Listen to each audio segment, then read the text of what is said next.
TTD on fire.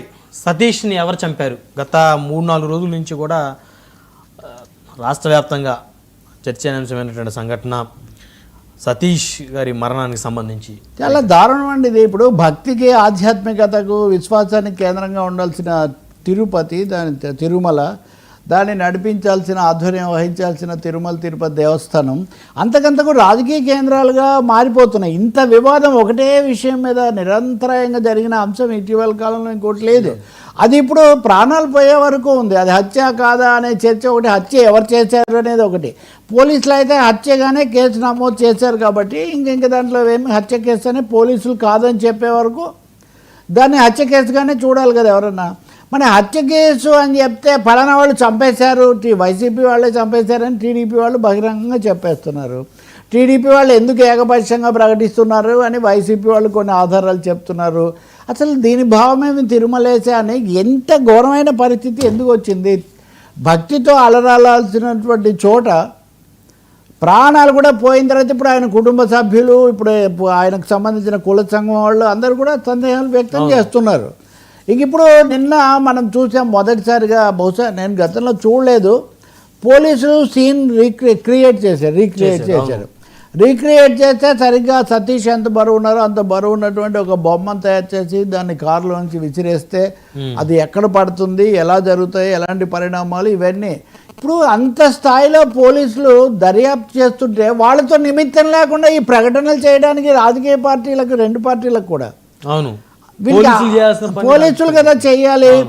పోనీ పోలీసులు దాన్ని ఏమైనా కాదంటారా అంటే వాళ్ళు కూడా ఏమి కాదంటారు. న్యాయస్థానాలు నివారిస్తాయంటే, లేదంటే దేవుడి సంస్థానంలో జరిగినటువంటి అంశానికి బహిరంగ రాజకీయ వివాదం, అందులో ఒకరి హత్య ఆరోపణలు చేసుకుంటూ ఉంటే దానికి ముగింపు లేకుండా పోతుంది. ఎక్కడో చోట దీనికి తిరుపతి అనేది గేట్వే ఆఫ్ పొలిటికల్ కాన్ఫ్లిక్ట్, రాజకీయ వివాదాలకు ముఖద్వారంగా మారాలని మటుకు ఏ భక్తులు లేకపోతే ఏ విశ్వాసి ఎవరు ఎప్పుడు కోరుకోలేదు. ఇప్పటికి కూడా ఇది అవాంఛనీయమైన విషయం. మీరు ఇతర అంశాలు కూడా మాట్లాడండి. మూడో దాని మీద లోతుగా నిజంగా అంత కీలకమైన ఆ పరకామణి కేసులో పట్టుకున్న ఏవిఎస్ఓ ఆ సతీష్ బయలుదేరితే కనీసమైన భద్రత లేదా, అతనితో ఎవరు కాంటాక్ట్లో లేరా దర్యాప్తు సంస్థ తరఫున? రైల్లోనే కదా వచ్చాడు, మరీ ఎక్కడో వ్యక్తిగతమైన. అంతకుముందు కొన్నిసార్లు ఇట్లాంటివి జరిగితే ప్రైవేట్ వాహనాల్లో వెళ్ళారు, ఒంటరిగా వెళ్ళారు. కాబట్టి ఇక్కడ అది కాదు కదా.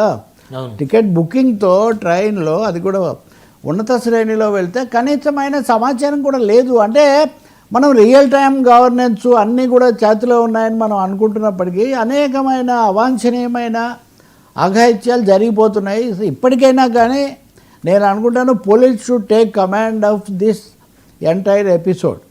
ఇంకా మూడోది, బ్రహ్మనాయుడు ఈ స్థాయికి వచ్చిన తర్వాత ఇదేదో స్థానిక పోలీసులే పరిష్కరిస్తారని మనం చెప్పలేం. ఇప్పుడు టీడీపీ వాళ్ళు ఉదాహరణకు వివేకానంద రెడ్డి హత్య కేసు దాన్ని ఇప్పుడు గుర్తు చేస్తున్నారు. వివేకానంద రెడ్డి హత్య కేసులో 2 ప్రభుత్వాలు, 3వ ప్రభుత్వం వచ్చింది ఇప్పుడు. ప్లస్ సిబిఐ చూస్తుంది కాబట్టి కేంద్ర ప్రభుత్వం కూడా ఉంది. కానీ మొదటి రోజున ఏ అంశాలు వాదిస్తున్నారో ఇప్పటికి కూడా అవే వాదిస్తున్నారు. ఎలాంటి పురోగతి లేదు, ఏం లేదు. పురోగతి లేదని కేసు వేస్తే అది కూడా నడుస్తుంది. ఇప్పుడు మళ్ళీ సతీష్ కేసుకి ఆ పరిస్థితి రాకూడదు కదా.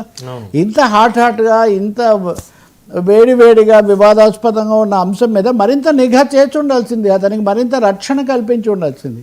పరకామణి కేసుకు కీలకం అతనే కదా. కాబట్టి ఇప్పటికైనా నా ఉద్దేశము నెయ్యి దగ్గర నుంచి పరకామణి వరకు అన్నిటి మీద న్యాయ విచారణ జరిపించాలి. ప్రత్యక్షంగా అది ప్రపంచమంతా పూజించే దేవుడు కాబట్టి సుప్రీంకోర్టు స్వయంగా దీన్ని తీసుకొని ఒక న్యాయ విచారణ జరిపించి నిజాలు చెప్తే తప్ప దీనికి ఇంకా ముగింపు ఉండదు. లేకపోతే ఎవరికి వాళ్ళు చెప్తూనే ఉంటారు. ఇప్పుడు ఇందులో కనిపించే వాళ్ళు, కనిపించే పాత్రధారులు, కనిపించని సూత్రధారులు అందరూ తేలాల్సిన అవసరం చాలా ఉంది. కాబట్టి ఒకటి, కోర్టులు మానిటోరియం ప్రకటించాలి. ఈ అంశం మీద ఇష్టానుసారం మాట్లాడితే మటుకు బాధ్యత వహించాలి. నేను మీ మీద ఆరోపణ చేసినా, మీరు నా మీద చేసినా, మీ దగ్గర ఉన్న ఆధారాలు ఏంటో మీరు చూపించాలి. కానీ ఎవరు పడితే వాళ్ళ మీద అనుమానం అది ఇదంటే ఇది ఎక్కడ ముగుస్తుందండి? రాజకీయ వ్యక్తిగత అంతే కదా, ఉద్రిక్తతలు పెరుగుతాయి, దాంతో కొత్త నష్టాలు జరుగుతాయి. జరిగినవి కాకుండా ఆ కుటుంబాన్ని ఆదుకోండి, అన్ని విషయాలు వాళ్ళ దగ్గర తీసుకోండి, జరిగింది దర్యాప్తు చేయండి. న్యాయ విచారణ తప్ప తిరుమల తిరుపతికి మోక్షం లేదు నా ఉద్దేశంలో. అందరికీ మోక్షం ఆయన ఇస్తాడు. అక్కడ వచ్చిన ఈ వివాదాలకు మోక్షం కలగాలంటే సుప్రీంకోర్టు ఆధ్వర్యంలో న్యాయ విచారణ దీని మీద జరపాల్సి ఉంటుంది. మరొక అంశం సార్,